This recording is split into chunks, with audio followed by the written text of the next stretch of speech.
ante todo por la invitación. Entonces, ahí tenemos el tema. Bueno, es un poco estrecho tal vez porque la plantilla original está un poco más bien amplia, más que cuadrada. Pero bueno, el tema es prueba de automatización en todas partes. Como notan ahí, mi nombre es Jorge Gamba. Ahí están mis datos de contacto a través de mi blog, jorgegamba.com/blog, o en Twitter como Jorge Gamba, también aparezco, @Jorge Gamba simplemente. Entonces, pues me dedico a consultoría en desarrollo, arquitectura de software, soy MVP de Microsoft y también colaboro activamente en una comunidad, al.NET Hispano, que bueno, como lo dice el nombre, es una comunidad de .NET, ¿sí? Para hispanos, y bueno, ahí se manejan temas de mucho interés que les recomendaría, por supuesto, visitar. Mm, si quieren ver la presentación en pantalla completa, pueden con la tecla F5 pues verlo de esa manera, en pantalla completa. Bueno, iniciamos entonces con el contenido. Los objetivos de hoy entonces son, bueno, primero realmente que no, si bien vamos a ver un ejemplo pequeño con ASP.NET MVC 3 y por supuesto se va a hablar de pruebas, pues quisiera que más bien nos centráramos un poco más allá en lo que podemos lograr con elementos como estos, las pruebas, entre otros recursos, para lograr pues un proceso de desarrollo ágil de software, algo pues bien integral y que nos produzca buenos resultados. Y concretamente, y quienes me conocen saben que pues me gusta promover bastante esto de Behavior Driven Development, BDD. Más adelante miraremos entonces qué es. Por supuesto, todo esto está relacionado con las pruebas automatizadas, y bueno, veremos cómo resulta. Bueno, comencemos a hablando primero de cómo es el proceso de desarrollo tradicional, el proceso de desarrollo de software. Pues ustedes conocen, estas son las etapas: planeación, análisis, diseño, codificación, pruebas y despliegue al final. Bueno, ahí están en español, deployment, por ejemplo, la final para quienes están más familiarizados con el inglés. Y resalto las 4 del centro más que las otras, porque este es como el proceso básico de desarrollo de software, ¿no? La planeación a veces es un poco más bueno, más de interacción humana y más de papel, de tablero a veces, de escritorios, de ejecutivos de corbata y todo eso, que nosotros como desarrolladores. Y pues esta presentación es más que todo enfocada en los desarrolladores. Y al final el despliegue pues también es muy importante, por supuesto, pero bueno, como la parte final y lo que es la construcción, elaboración del software como tal, son estas 4 primeras. En el proceso tradicional, pues, lo que se conoce como waterfall o cascada, muchas veces tiene el problema de que pues se avanza por etapas, pero a veces se cae en la sobreingeniería, se le dedica mucho tiempo, por ejemplo, o no mucho tiempo, tal vez el necesario, solo que se puede estancar uno en la etapa de análisis, por ejemplo, tratando de levantar todos los requerimientos en charlas, conversaciones con el cliente, con algunos métodos pues muy específicos para sacar casos de uso. Y bueno, no se ha escrito una sola letra de código y se hace un gran esfuerzo por levantar todos los requerimientos, lo que puede terminar a veces en meses, y algunos proyectos tristemente incluso finalizan ahí, no se concreta nada y se quedó simplemente en la fase de análisis. Lo mismo sucede con la etapa de diseño, ¿no? A veces pues se trata de lograr la mejor arquitectura, la más recomendada. Los arquitectos de software tal vez, y con el equipo de desarrollo de software, gastan horas y hasta días en un tablero, tal vez diseñando o haciendo diagramas UML y ese tipo de cosas, y nuevamente a veces se cae en la sobreingeniería y puede que llegue hasta ahí nomás. Y luego, nuevamente en el desarrollo tradicional, pues se pasa a la codificación, la escritura de código, y muchas veces ese equipo de desarrollo está como aislado de los demás roles del proyecto de desarrollo, de las demás etapas. Y al final se suele entonces entregarle a un equipo de QA o QIA o probadores, testers, para que hagan pruebas manuales intensivamente sobre la aplicación. Entonces ellos tienen sus técnicas, otra mentalidad, y bueno, eso es lo que hacen. Pero, como decía, pues eso puede tener sus problemas debido a que a veces se suele estancarse en cada una de esas etapas y pues no es muy fluido. Más bien ha salido algo, bueno, no es algo nuevo, ya lleva realmente más de 10 años el proceso de desarrollo ágil, que no es abandonar totalmente ese estilo que veíamos en la página anterior, sino es ir hacia algo más fluido, ¿sí? Algo en varias iteraciones, bueno, n iteraciones. Bueno, no voy a tocar muchos asuntos de la gestión de proyectos, que eso es como una rama de ágil, y hay otra rama que es más bien la de implementación o desarrollo como tal del aplicativo, y eso es lo que nos vamos a concentrar hoy, ¿no? Pero basta con decir por ahora que la idea es hacer ese mismo ciclo que veíamos en la página anterior, pero no tan grueso, digamos, sino más bien en ciclos pequeños y más frecuentes, ¿sí? Análisis, diseño, codificación y pruebas. Normalmente esos ciclos son de 2 semanas a un mes o algo así. ¿Y cuál es la idea? Bueno, pues acostumbrarse al cambio, no reñir con los cambios del cliente en sus requerimientos, sus expectativas sobre el proyecto, sino más bien aceptarlo, trabajar con él y además pues lograr ciclos cortos, ¿no? Es decir, como decía, esas iteraciones son bastante cortas en tiempo, y la idea es entonces que entre más rápido entreguemos algo, sea pequeño, entre más rápido hagamos estas cosas, entre más reducidas sean, pues vamos a tener muy pronto retroalimentación o feedback, como tal vez se le conoce más popularmente, ¿sí? Al tener más información, pues vamos a tener una mejor capacidad de respuesta a ese cambio, ¿sí? Y vamos a asegurarnos de que pues lo que le entregamos al cliente es lo que realmente él quiere, ¿no?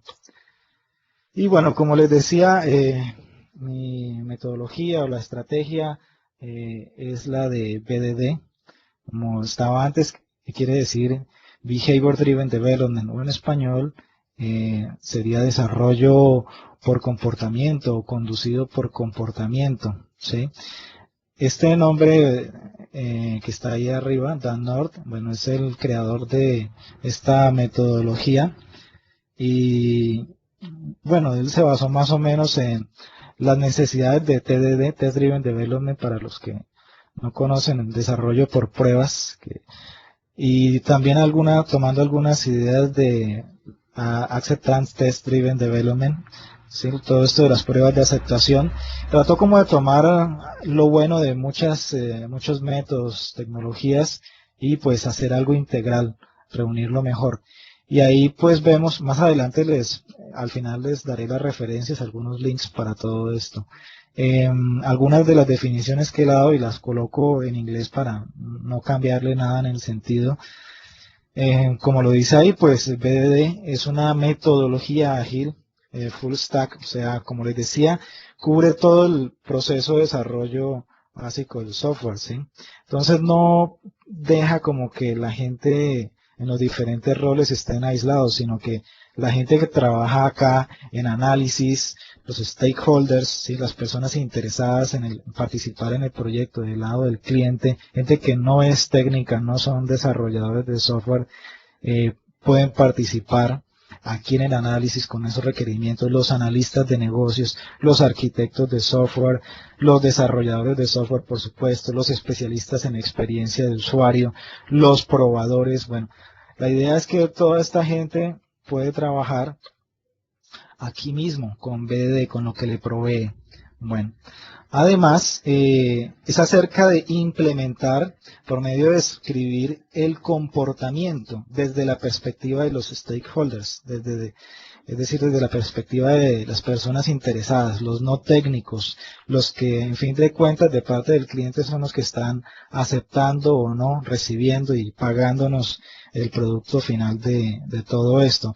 La idea es que todo gira en torno a ellos. En cierta manera se asegura de que la voz de ellos esté extendida, digamos, se siga como punto de referencia a lo largo de todo el ciclo, ¿sí? Pasando por diseño, por codificación y también por pruebas. Como lo dice acá, es acerca de comunicación y crear entendimiento, ¿sí? La implementación técnica es lo que sigue a eso. Lo más importante entonces, poner a todo el mundo a colaborar, que todos se entiendan, hablen un mismo lenguaje y plasmar después eso en el código, ¿sí? Aquí aplicaría como ese principio de que el cliente siempre tiene la razón, ¿no? Aquí siempre, entonces todo gira en torno a lo que especifica el cliente. Bueno, algunas características de BDD. Bueno, pues que la idea es convertir esos requerimientos iniciales en especificaciones ejecutables, ¿sí? Es decir, el cliente especifica que la aplicación debería hacer tal cosa, debería hacer esto otro. Normalmente en los desarrollos tradicionales, todo eso se plasma en algunos documentos de Word, digamos, se imprimen en papel y ahí queda en el papel, los toma el desarrollador y él ya pasa a su propio mundo de código, de Visual Studio y como que a veces entonces hay un teléfono roto ahí, ¿sí? Es muy fácil entonces romper ese vínculo entre ambas partes, ¿sí? La parte como humana de interacción, reuniones, entrevistas, levantamiento de requerimientos y la materialización de todo lo que se quiere. Entonces, nuevamente aquí lo que se pretende es que esas especificaciones, digamos que no sean especificaciones en papel, sino especificaciones ejecutables. Sí, vamos a ver más adelante entonces cómo se ejecutan en el mismo Visual Studio, en un servidor de integración continua, bueno, lo que sea. Algunos beneficios entonces se pueden entender pues viendo cómo está compuesto o de dónde proviene. Digamos que BD es una evolución, es tomar lo mejor de muchas de estas prácticas y otras. Como les decía antes, Acceptance Test Driven Development, ¿sí? El desarrollo que es conducido por las pruebas de aceptación. Es decir, esas pruebas que el cliente dice, bueno, en cierta manera, yo le aceptaré el software, o bueno, este entregable, este módulo, este componente, cuando usted me demuestre que eso hace esto y aquello, ¿sí? Esas son las pruebas de aceptación. Bueno, BDD se rige por eso.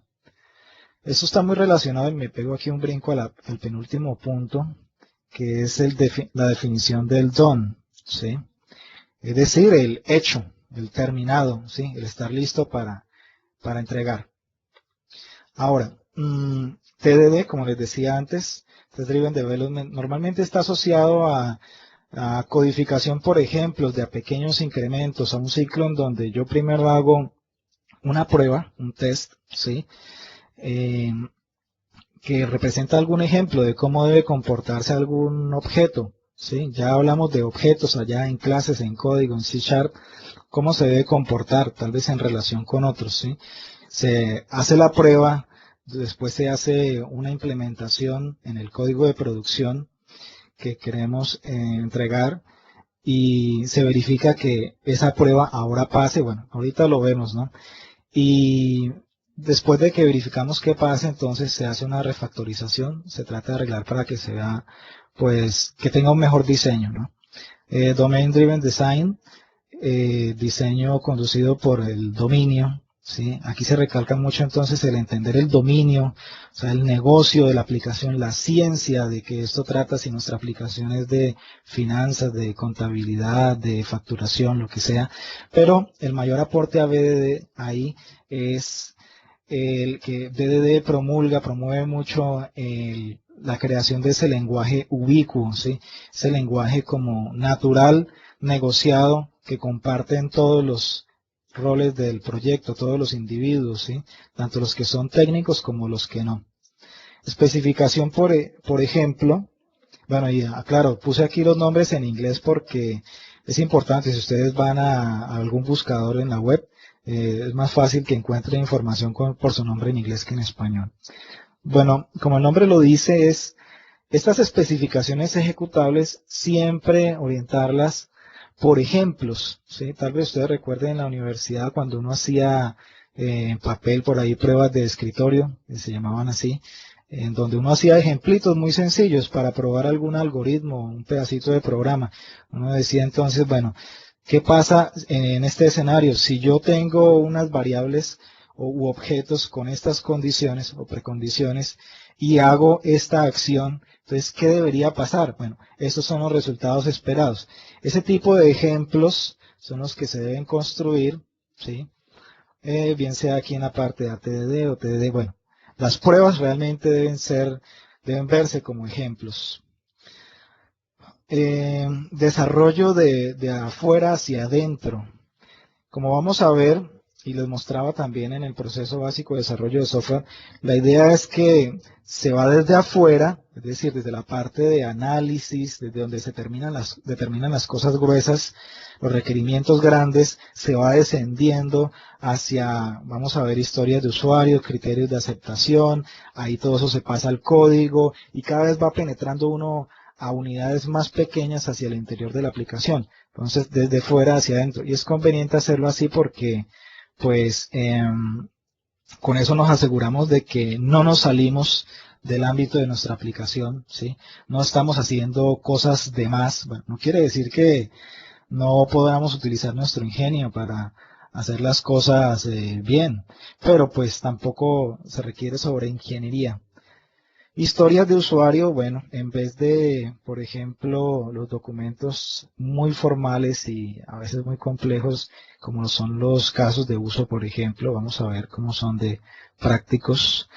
Definición del DOM, bueno, ya lo habíamos visto, y DSL, lenguaje específico de dominio, porque aquí se trata de que todo esto, el lenguaje empleado, pues se trata de utilizar algunas plantillas en el código, algunos formatos, formatos para escribir el código, digamos, sugeridos, de tal manera de que pues se lleve a cabo bien esta metodología.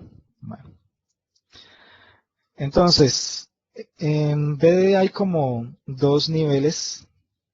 Y bueno, aclaro, no me estoy desviando realmente del tema principal de pruebas en todas partes, al contrario, como les he mostrado, aquí estamos hablando de todas partes en el proceso de desarrollo de software. Y ahí, sin embargo, hay como dos partes, dos niveles, ¿no? Producto de sus orígenes. Aquí tal vez la parte más importante, tal vez en la contribución a BDD, son estos dos, los dos primeros. ¿Sí? La parte de pruebas de aceptación y la parte de más bien desarrollo conducido por pruebas, que muchas veces se asocia a pruebas unitarias, ¿sí? Pero bueno, entonces, como Dan North trata como de cierta manera integrar esto, pues eso se ve reflejado también en como en dos niveles que tiene, ¿no? Ustedes piensan en la parte de pruebas de aceptación, es como muy guiado hacia el cliente de negocios, ¿sí? Es pruebas de aceptación y el que acepta es el cliente, entonces todo va muy en el lenguaje de él, en un lenguaje muy natural, inglés o español, algo muy comprensible para él, se le da mucha importancia a entregar un reporte de vuelta después de implementar todo el DON, ¿sí? Todo lo que él espera recibir de nosotros como equipo de desarrollo. Y por otra parte el TDD es como muy de desarrollador, ¿sí? Es muy técnico, muy de codificación, muy de bajo nivel. Entonces vamos a ver cómo es que tratan esos dos niveles. En el nivel de escenario, así normalmente se le llama porque arriba de esos ejemplos de los que les hablaba, que van a ser las pruebas, pues se van a diferenciar como en diferentes escenarios. Ahorita lo vemos. ¿Cómo comienza? Bueno, pues muy sencillo. El cliente, los stakeholders, los analistas de negocios, definen un objetivo de negocios. Para nuestro ejemplo va a ser algo como apoyar a los funcionarios en la toma de decisiones para el estudio, aprobación y gestión de créditos financieros. La visión de este proyecto va a ser tener una aplicación confiable, reconocida en el negocio de créditos financieros. Ese va a ser nuestro ámbito, negocio, dominio, por su eficiencia y practicidad. Bueno, tal vez esto no está tan bien formulado, pero soy más técnico que analista, entonces, bueno, seguramente esto es discutible. El caso es que arrancamos recuerdan, de fuera hacia adentro, ¿no? De algo muy grueso, como el objetivo de negocio y la visión, que se puede colocar incluso en un gran cartel en la sala de desarrollo o algo así, para nunca perderlo de vista. Ese es el norte, ¿no? lo que permite que, o más bien no permite desviarse del objetivo principal. Ahora, luego se definen, entonces, en español sería como unas características mínimas mercadeables o algo así. Es más o menos como cuando ustedes van a un sitio web de algún producto de software, por ejemplo, y ven la página de features o funcionalidades, características, ¿sí? Ustedes ven unas pocas, ¿no? Digamos unas 10, que eso es lo que más vende, ¿sí?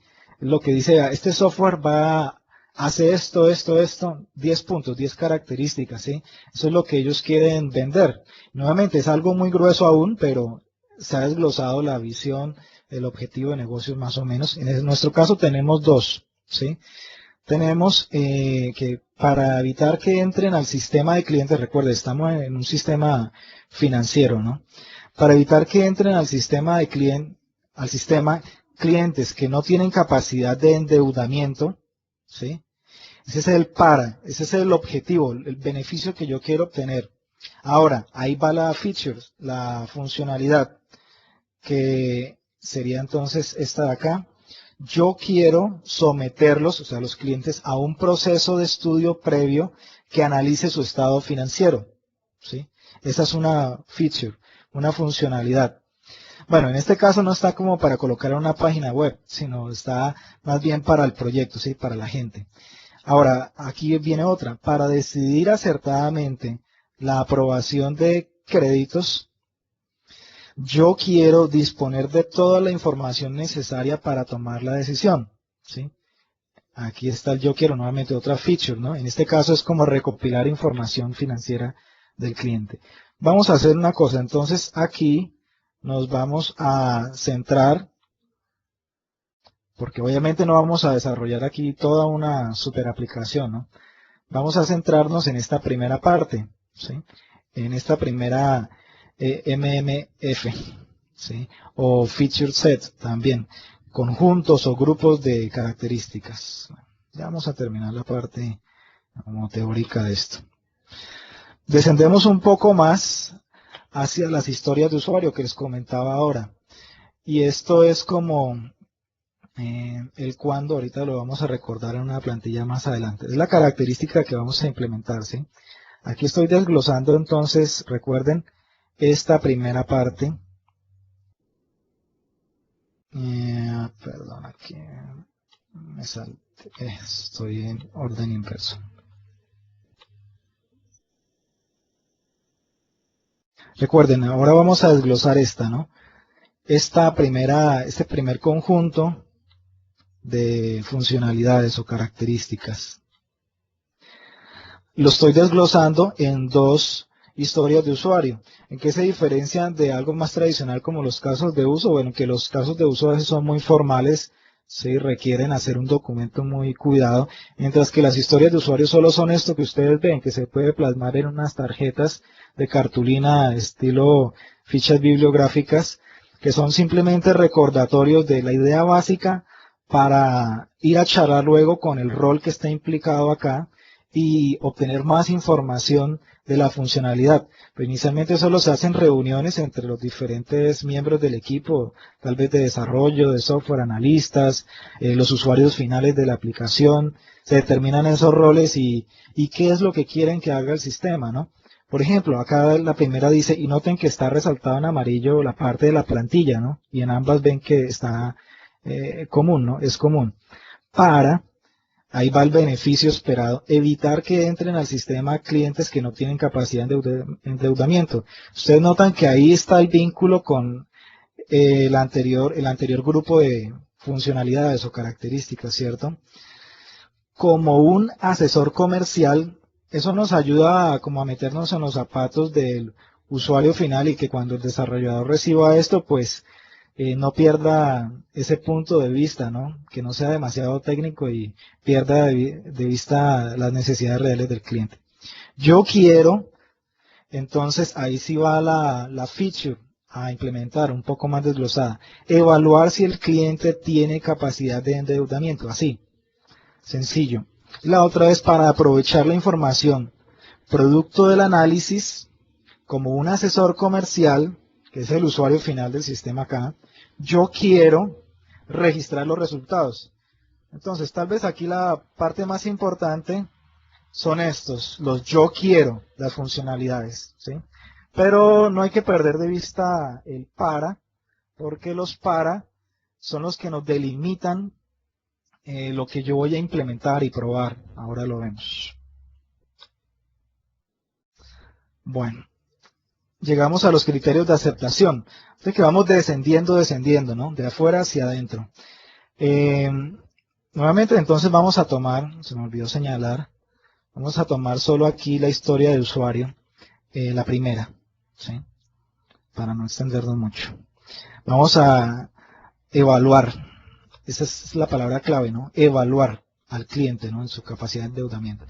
Y el cliente ahí nos da unos criterios de aceptación que normalmente están muy en su lenguaje natural, como el sistema no debería aprobar a clientes que tengan una mala calificación financiera. El sistema debería advertir cuando la cuota solicitada sea mayor a la mitad de la diferencia entre ingresos y gastos, por ejemplo. El sistema debería aprobar a clientes que cumplan con las políticas de la entidad para iniciar un estudio de crédito, ¿sí? Esos son los requerimientos de él, entonces, hasta ahí en un lenguaje muy natural. Nosotros entonces, con la ayuda del equipo de QA, de los testers, probadores, se definen unos escenarios, ¿sí? Ya sabemos que la funcionalidad entonces que queremos probar es la que veíamos acá atrás.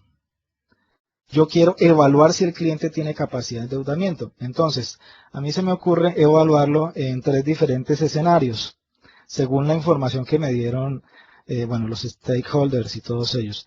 El cliente tiene una mala calificación financiera. El cliente solicita más de lo que puede pagar y el cliente cumple con todos los requisitos. Sí. Así como como en una obra de teatro, digamos, en el escenario hay muchos actores, ¿cierto? Bueno, hay al menos uno o varios actores y dependiendo del estado de ellos, de la forma como están vestidos, su estado de ánimo, pues ocurre una u otra escena que puede ser pues trágica, de humor o bueno, lo que sea. Nosotros también debemos definir entonces cómo son nuestros escenarios para implementar esa funcionalidad. Aquí, por ejemplo, los actores son el cliente, ¿cierto? Que tiene una calificación financiera, solicita, entonces hay una solicitud, ¿cierto? A lo que puede pagar, entonces hay una capacidad de pago, digamos. Hay unos requisitos acá. Esos son nuestros actores y esos escenarios surgen entonces como de la combinación de esos diferentes estados que se pueden presentar. En el nivel de escenario, entonces, se pueden definir ya unas especificaciones, y esta ya es la última parte de la presentación acá, que son los resultados esperados, ¿no? Entonces, aquí ya vamos a moldarnos un poco más a una plantilla, que es ¿cuál? Vamos a colocar una característica que está aquí arriba, que es evaluación de capacidad de endeudamiento. Así. Aquí tenemos nuevamente nuestra plantilla. Estamos por implementar como feature. Recuerden que la feature se saca de acá, ¿no? La funcionalidad. Evaluar si el cliente tiene capacidad de endeudamiento. Principalmente, miremos aquí la parte evaluar. Y los diferentes escenarios ya están aquí en modo plantilla. Noten, el cliente tiene una mala calificación financiera. Entonces, dado que, así se especifica la plantilla, esto se le conoce como el given when then, ¿sí? Dado que, en español, cuando, entonces. Entonces, dado que, aquí se define todo un contexto, cómo están en ese escenario, en ese teatro, cómo están dispuestas las cosas. Hay un usuario que, entonces, está en la página de estudio previo, ¿sí? De la aplicación. El cliente tiene una mala calificación financiera, eso también lo sabemos. El cliente proporciona información de crédito, sin embargo, que es válida.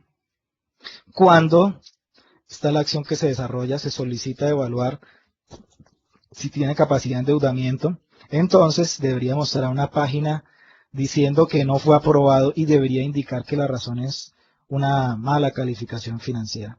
Bueno, y aquí pues se completa ya los otros escenarios. Vamos a ver una demostración entonces con Visual Studio, ASP.NET y SpecFlow. Vamos a ver entonces hasta dónde alcanzamos a llegar. Voy a compartirles mi escritorio.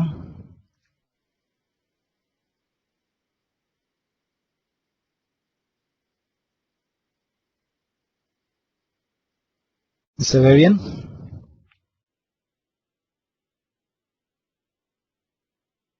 Bueno, voy a tomar eso como un sí. Entonces, algo breve, pues normalmente trato de que la estructura de mi aplicación tenga una carpeta libs para las librerías que se referencian desde el código de producción. Bueno, si uso algo como Nugget, voy a tener una carpeta package, también src para lo que es el código, y tools para algunas librerías que no utilizo, no voy a desplegar, digamos, no voy a hacer deployment de ellas, por lo tanto no las voy a usar en el código de producción, sino más bien son herramientas para de pronto realizar mis pruebas y ese tipo de cosas. Y en el caso de la carpeta de código fuente, pues ahí tengo dos, app para la aplicación y otra specs. En app pues tengo el proyecto de la aplicación web y en specs tengo dos que vamos a mirarlas aquí mismo en Visual Studio. ¿Sí? Aquí tengo entonces, noten el proyecto web. Tengo dos proyectos de prueba, aunque tratemos de cambiar un poco el nombre de pruebas, más bien por especificaciones, porque recuerden, la idea aquí es no centrarnos en que esto hay que probarlo, sino ir más allá. Claro, las pruebas se dan, pero son como un beneficio secundario. Eh, Más bien especificaciones ejecutables, recuerden el término, es lo que tratamos de realizar acá. Bueno, por ahora esto de las especificaciones unitarias lo vamos a contraer, vamos a centrarnos en las especificaciones de aceptación, porque voy a tratar de trasladar eso que estaba ya en lenguaje natural, en esa plantilla de Given When Then, a código. Entonces, para eso, noten que estoy aquí referenciando y aquí podemos utilizar Nugget. Aquí tengo Nugget. Tengo ya instalados dos paquetes, el de SpecFlow. SpecFlow es un framework, una herramienta que se instala incluso como add-in de Visual Studio para que yo pueda trasladar eso. Ahorita lo vemos en funcionamiento. Trasladar esas historias de usuario y escenarios aquí a mi código y ejecutarlos. En Unit, pues, como muchos sabrán, pues eso es un framework para pruebas unitarias, para pruebas en general más bien. Y bueno, algo que también convendría aquí instalar es una herramienta que vamos a ver qué tanto alcanzamos a considerar de ella, que es Watin. Watin sirve para realizar pruebas web, pruebas de interfaz de usuario, pruebas visuales y queremos pues usarlo para desarrollar pruebas funcionales, ¿sí? No solo que prueben controles y ese tipo de cosas. Aquí entonces vamos a instalar este paquete. Acá hay varios, espero no haberme equivocado. No. Es esta que entonces dice MVC Contrib, ¿sí? Un proyecto como lo dice de contribución que trae algunos accesorios, digamos, para ASP.NET MVC, concretamente tres acá. Y bueno, aquí ya los tenemos agregados, las referencias. Y lo que podemos hacer entonces es agregar algunas carpetas como una que sería entonces features, otra, bueno, para hacer un poco más rápido, aquí estoy utilizando una herramienta que se llama ReSharper, que también es como una add-in que colabora en tareas de navegación, refactorización y ese tipo de cosas para lograr un poco más de productividad. Aquí voy a colocar steps y tal vez una que, no, por ahora quedemos con estas. Noten que por ahora no estoy tocando el código de producción. Estoy arrancando de afuera hacia adentro de las especificaciones y vamos a agregar entonces acá un nuevo ítem. Cuando yo descargo de SpecFlow, specflow.org, un ejecutable, bueno, que se integra con Visual Studio, él me agrega estas plantillas, ¿sí? Aquí voy a colocarle una y como recuerdan cómo era la feature, la funcionalidad que queremos implementar, era evaluar, ¿cierto? ¿Evaluar qué capacidad de pago o de endeudamiento? Entonces pongámosle así, evaluar, pongámosle para que no quede tan largo, endeudamiento, ¿sí? Listo. Y noten que aquí, bueno, me muestra unos errores, ya les explico por qué. Aquí me coloca una plantilla que está en inglés. Sin embargo, eh, cuando yo instalo aquí el paquete de SpecFlow, él también me genera un app.config que tenemos acá. Ahí en esta, y él me coloca todo esto, aquí coloca un comentario nomás. Si yo le coloco aquí esta línea del lenguaje que utilizará, que es Español Colombia, entonces él me va a permitir acá colocar las especificaciones más bien en lenguaje español, que es lo que, pues por supuesto, queremos. Entonces, eh, permítanme, copio de por acá. Por ejemplo, acá tenemos entonces una característica, ya no feature, y noten cómo él me reconoce, ahí lo está colocando en verde. Aquí yo puedo usar tags, que por ahora no vamos a ver eso. Y puedo también definir algunos escenarios. Voy a copiarle los mismos de la presentación. Noten cómo se ve. Bueno, vamos a separarlos por supuesto un poco, que no quede tan enredado esto.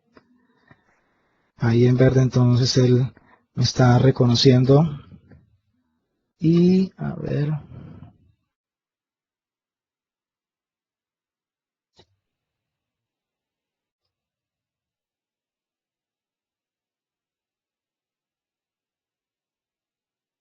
tal vez por estos tabs quedó mal. Ya van viendo que va quedando ya en verde.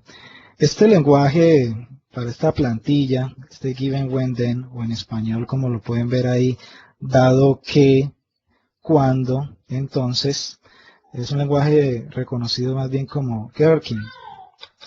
A ver, aquí todavía tengo problemas con el i.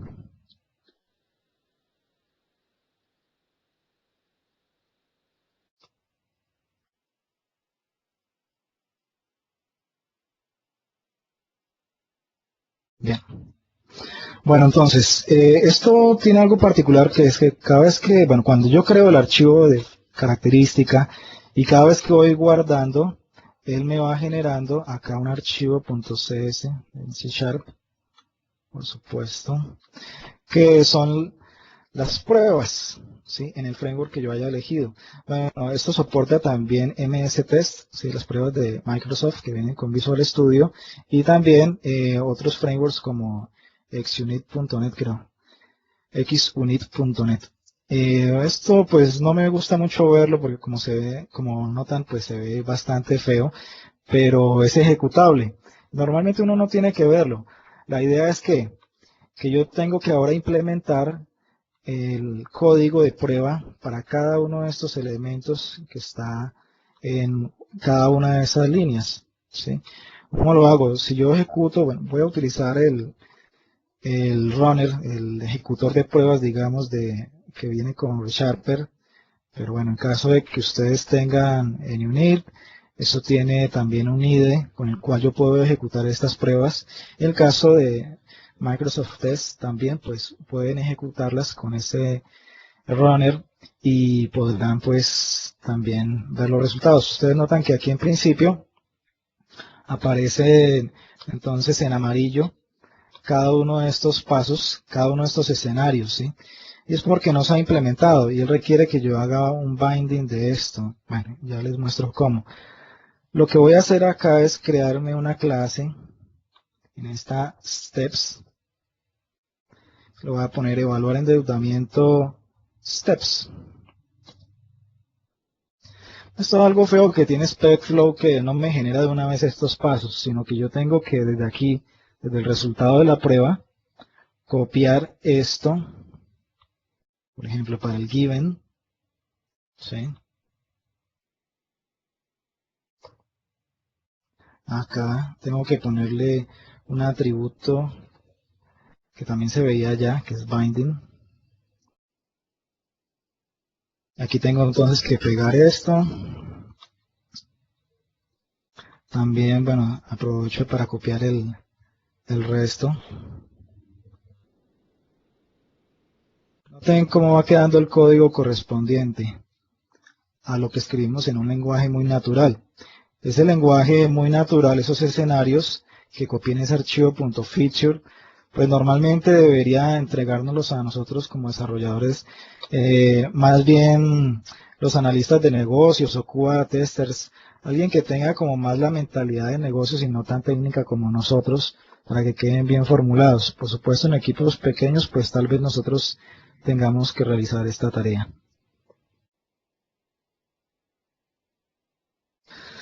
Bien, entonces, aquí tenemos las pruebas. Si nosotros vamos a correr otra vez esto acá, verán que sigue apareciendo en amarillo.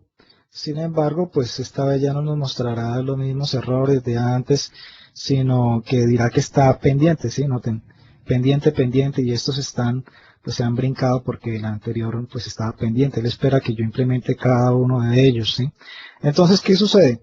Que esto es nuestro done, ¿sí? Nuestro checklist, la lista de chequeo que el cliente espera que nosotros le entreguemos. Entonces vamos a implementarlos, a ver en el tiempo que nos queda. Entonces, tenemos que agregarle contenido a cada una de estas cosas. ¿Y cómo lo hacemos? Bueno, pues ahora sí vamos a tocar definitivamente el código para producción, que por ahora entonces no vamos a tener una librería, un core, algo así, sino solo aquí el web. Y inicialmente entonces, ¿qué dice acá? Es un dado que el usuario está en la página de estudio previo, ¿sí? Tenemos que asegurarnos entonces de que eso sea así. Y entonces para eso lo que podemos hacer es, bueno, obviamente necesitamos aquí en el Home Controller, bueno, digamos que esta como la aplicación se va a tratar prácticamente solo de, bueno, mejor vamos a crear un controller propio.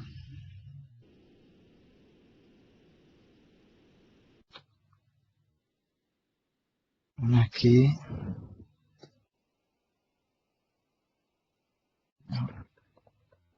Studio Controller.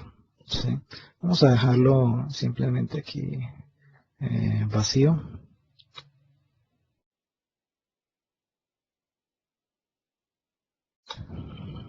Y entonces vamos a hacer algo bien sencillo. Tratemos de arrancar con algo muy pequeño. Entonces, aquí lo hacemos de esta forma. Bueno, creamos la vista. Sí, por ahora no tenemos aquí asociado un modelo. Tal vez luego, hagámoslo ahí en comentario por ahora.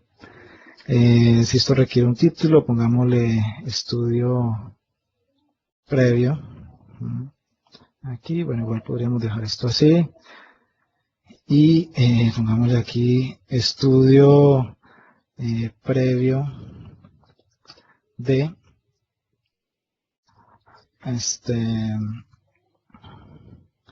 endeudamiento.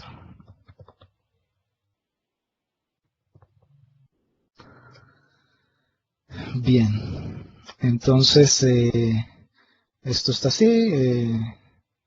Simplemente entonces si nosotros corriéramos nuestra aplicación.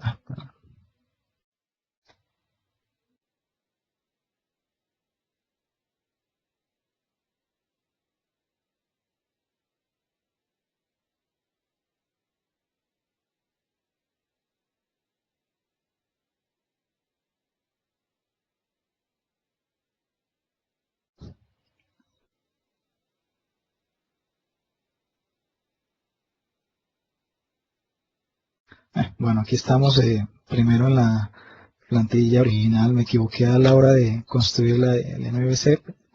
Quería hacerlo diferente. Bueno,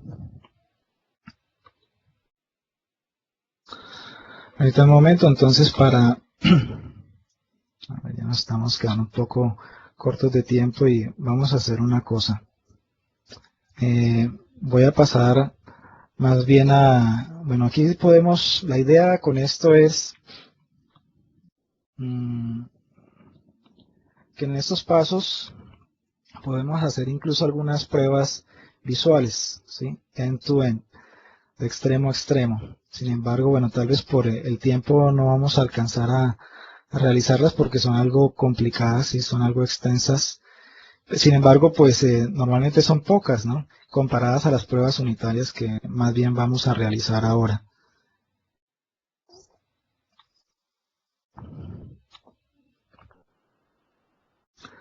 Bueno, entonces si pasamos aquí al proyecto de especificaciones unitarias,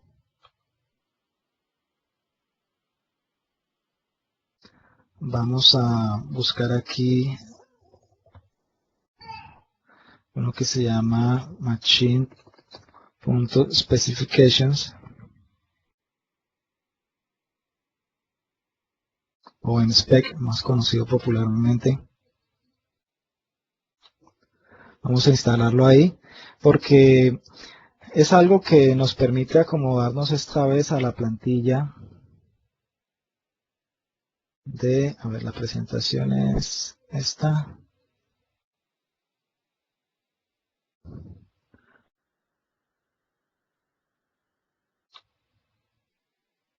El nivel de unidad de Behavior Driven Development, ¿sí?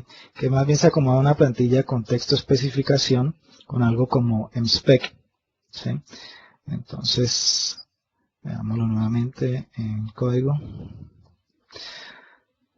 Realmente en esta presentación, como les decía al principio, lo que principalmente quiero mostrarles es el proceso y pues los principios básicos para iniciarse en este tipo de pruebas. Ya tenemos aquí entonces machine.specifications, ¿sí? Y acá entonces nosotros podemos comenzar a implementar algunas cosas, ¿sí? Más bien en el nivel de unidad. Y voy a referirme nuevamente para eso a lo que queremos implementar, ¿cierto? Que es la feature, ¿cierto? Solo que aquí pues vamos a tratar de ir un poco más a bajo nivel, digamos. Aquí, por ejemplo, veíamos que se requiere es evaluar un endeudamiento. Entonces lo que yo voy a hacer acá, a tratar con componentes más pequeños, es voy a colocar una especificación que yo ya tengo en mente, digamos, de que voy a implementar un servicio que se llama endeudamiento, bueno, evaluador. Sí, y ahora aquí service. Perdón, pero entonces se me olvidaba. Esto sería entonces, le podemos colocar aquí specs. Para notar que son especificaciones, ¿no? Voy a borrar esta clase realmente y les muestro ahora la plantilla entonces de MSpec. Es de esta manera. Uno coloca una clase y en el mismo nombre de la clase le dice algo como cuando. Podría ser entonces describir el contexto ahí en una sola frase para el nombre de la clase, que sería entonces más bien, a ver, remitámonos a la feature. Eso. Cuando el cliente tiene mala calificación, pongámoslo así nomás. Cuando el subrayado cliente, estos subrayados son para una facilidad que tiene luego el reporteador, digamos, para escribir, para pasar esto al lenguaje natural. Tiene mala calificación, aunque de hecho aquí podría utilizar tildes. Entonces los debería, ¿sí? ¿Y cuál es el debería de esto? Entonces debería mostrar una página diciendo que no fue apropiado. En este caso, como estamos a nivel de componente, le vamos a colocar que debería indicar, o debería mejor rechazar el estudio de crédito, por ejemplo. ¿Sí? Tengo aquí utilizamos lambda expression y todo esto, pero bueno, por ahora vamos a dejarlo realmente así nomás. Dame otros 5 minutos y ya pasamos a finalizar. Entonces, aquí la parte clave debe ser el because of, es decir, la acción, que nuevamente es lo que nos permite evaluar si esto está, y normalmente va a corresponder como un método, ¿no? En este caso, entonces pongámosle algo así como evaluador. Aquí no está creado, pero yo voy a crearlo aquí. Esto es un servicio, ¿cómo lo llamamos? Endeudamiento evaluador service. ¿Sí? Realmente todavía no existe, pero Richard me da la facilidad de pues crearla. Pongámosla aquí como public. ¿Sí? Evaluador, y también voy a usar un método que todavía no tiene, pero voy a crear, que sencillamente será algo así como evaluar. Creémosle ese método, ¿sí? Y por ahora no tiene un valor de retorno ni una implementación. Le vamos a decir entonces que me evalúe ¿qué? Un cliente, ¿no? Entonces eso lo vamos a colocar en el contexto. Digamos que acá tenemos entonces un objeto cliente.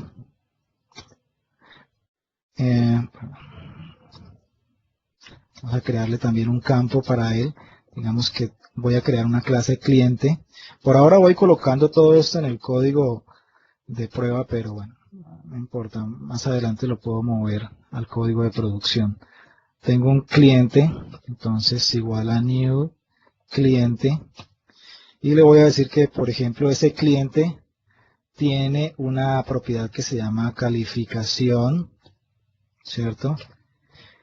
Y le ponemos, bueno, digamos que esto va por números, para no complicarnos ahorita con enumeradores y todo eso. Simplemente es un entero. Aquí le ponemos entonces int, ¿cierto? Esto, bueno, ahí está simplemente como un atributo. Dejémoslo por ahora así. Y que esa calificación es igual a 0, que es malo, ¿sí? Entonces digamos que a este evaluador le vamos a pasar ese cliente como parámetro, ¿sí? Entonces, por supuesto, algo que se me pasaba es que vamos a crear ese servicio evaluador, new, acá, listo. Entonces el servicio le pasamos cliente, pero ReSharper me dice entonces que si le puedo agregar esto como parámetro, por supuesto. Lo ponemos ahí. Y ahora entonces lo que yo quiero saber es si se le puede o no aprobar a este señor el crédito. Entonces lo que hago es, bloqueémoslo por aquí abajo para que quede un poco más fácil. Creo una variable, un campo llamado result. Le digo que es igual a esto. Result, lo creo acá como un bool, ¿sí? Entonces ahora pues está el problema de que esto no me retorna bool. Para eso lo voy a colocar acá. Listo, ya tengo todo implementado. Por supuesto aquí todavía tengo un error de compilación. Le voy a colocar un return true para que eso me falle. Ya les digo cómo. Ahora implemento la especificación. Aquí lo esperado es que, y aquí está hablando de expresión que no es muy bonita, pero bueno, lo vamos a colocar. Vamos a esperar que result punto, y aquí tiene en spec unos métodos de extensión muy buenos que deberíamos utilizar. Should be. Entonces, debería ser que el resultado de la aprobación debería ser falso, ¿cierto? Should be false, me lo pasé acá, ¿cierto? Entonces, Aquí le pongo por ahora simplemente hardcode true para asegurarme de que esto falle. La idea es que esto ante todo vaya a fallar porque, a ver qué pasó con el runner de... perdón. Vamos a ejecutarlo más bien con testdriven.net.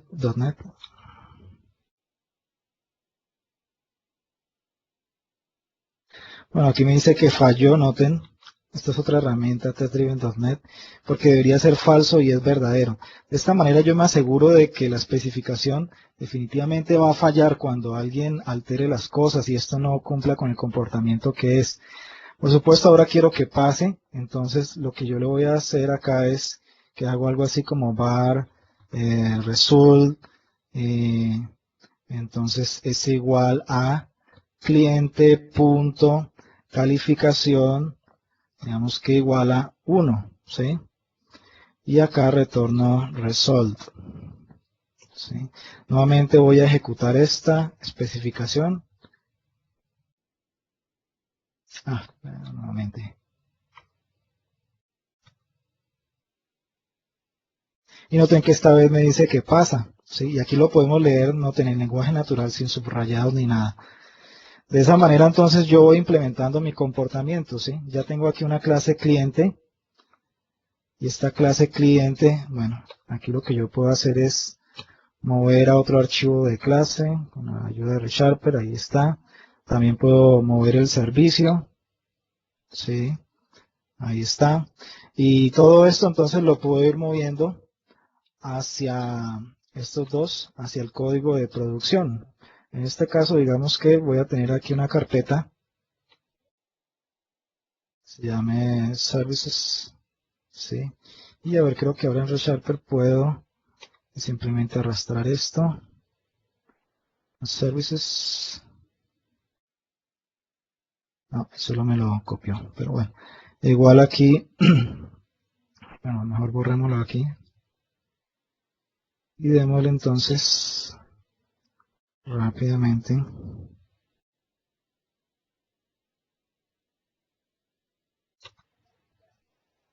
Vamos a decir entonces que me lo mueva al proyecto web, a services.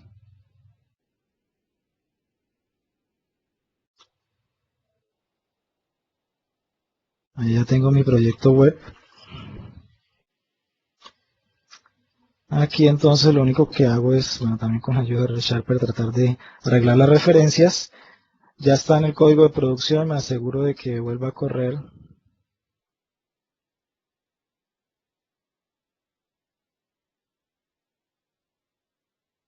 Ahí efectivamente pasa. Y ya para finalizar, entonces, lo que yo puedo hacer aquí es seguir implementando de a pequeños incrementos, digamos, esto. Puedo seguir también refactorizando un poco más el código. Por ejemplo, ahí está pues muy sencillo. Realmente yo debería retornar algo como un mensaje. Entonces lo que yo podría hacer es otra especificación que digamos que diga algo así como it debería indicar la causa del error, ¿cierto? Le digo entonces igual, bueno, la lambda expresión esta, y acá entonces voy a hacer algo distinto, ¿y qué es? Voy a hacer que este método más bien me retorne un objeto, que podría ser como, por ejemplo, evaluador resultado, ¿cierto? Lo creo aquí como una clase, y más bien entonces aquí le coloco unas propiedades que sean de tipo bool, que se llame, bueno, resultado, y acá otra propiedad que sea string, pongámosle que se llame razón, ¿sí? Y entonces aquí lo que voy a hacer más bien es indicarle que vamos a hacer acá algo así como Entonces, var resultado, entonces es igual a new evaluador resultado, ¿cierto? Y entonces aquí le decimos más bien que if cliente calificación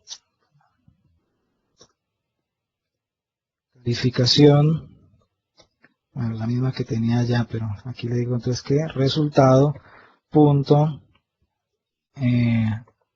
resultado, la redundancia, es igual a entonces falso, pero también le agrego aquí que resultado punto razón es igual a, eso lo voy a colocar más bien en la especificación, ya que tengo ahí un objeto,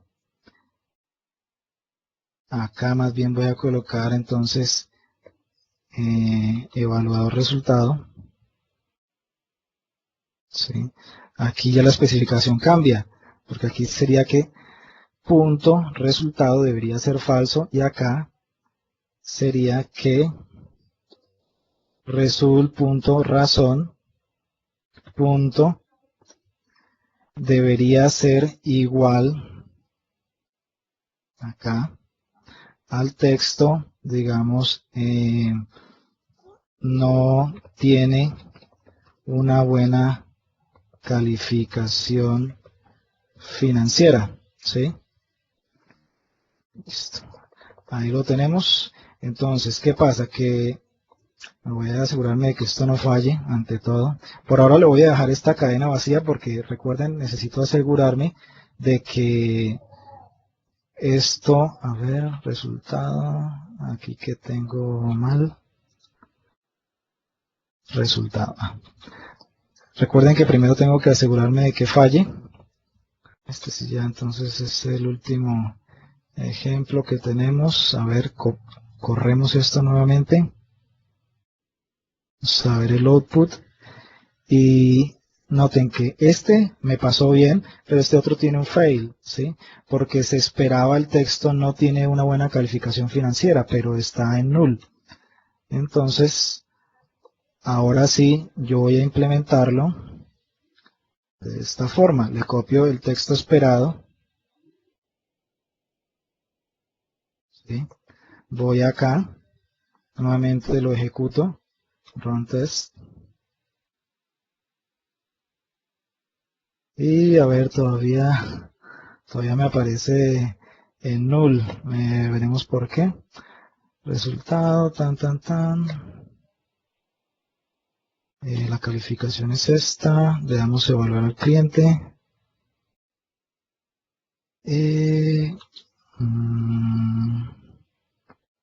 No sé, algo hice mal por acá y no lo veo.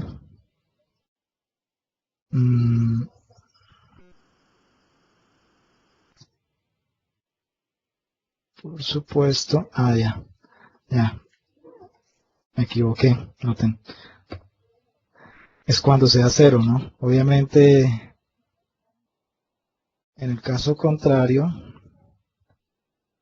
¿sí? Digamos que si esto es igual a 1, entonces el resultado debería ser verdadero. Digamos que la razón, bueno, realmente no se necesita acá. Entonces volvemos a probar.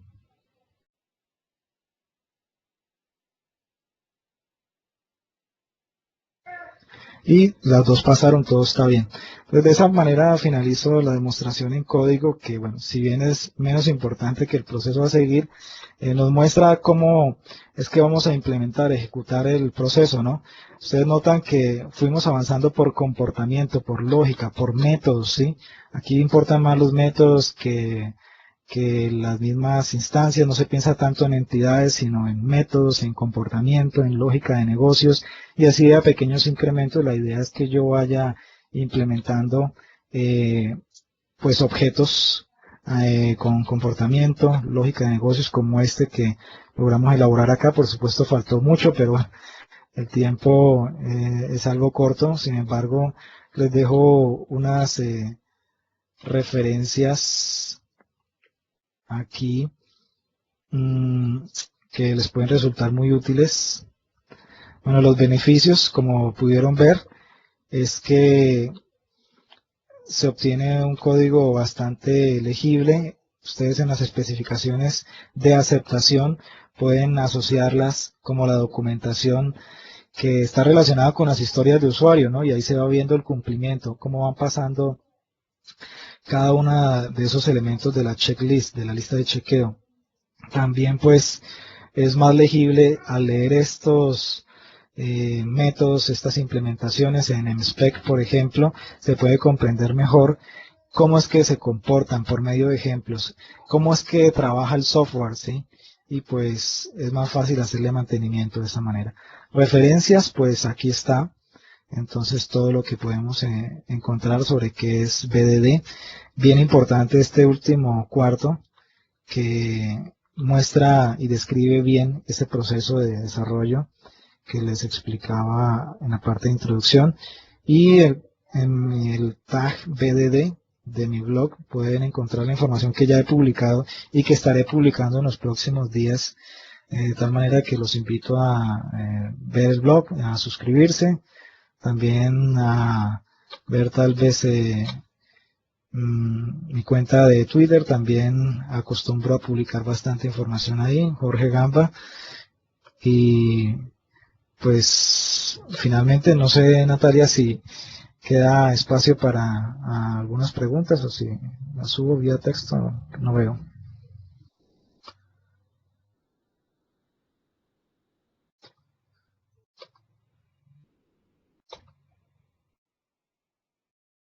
Pueden escribir también al correo, bueno, me faltó colocarlo allí, contacto@jorgegamba.com. También si requieren tratar algún tema de estos en alguna comunidad, universidad, grupo de usuarios o, ¿por qué no también como consultoría para alguna empresa o a nivel individual? Igual, simplemente escríbanme, me gusta conversar, ayudar a resolver inquietudes, sobre todo si tienen que ver con esta temática y desarrollo ágil de software en general. Muchas gracias.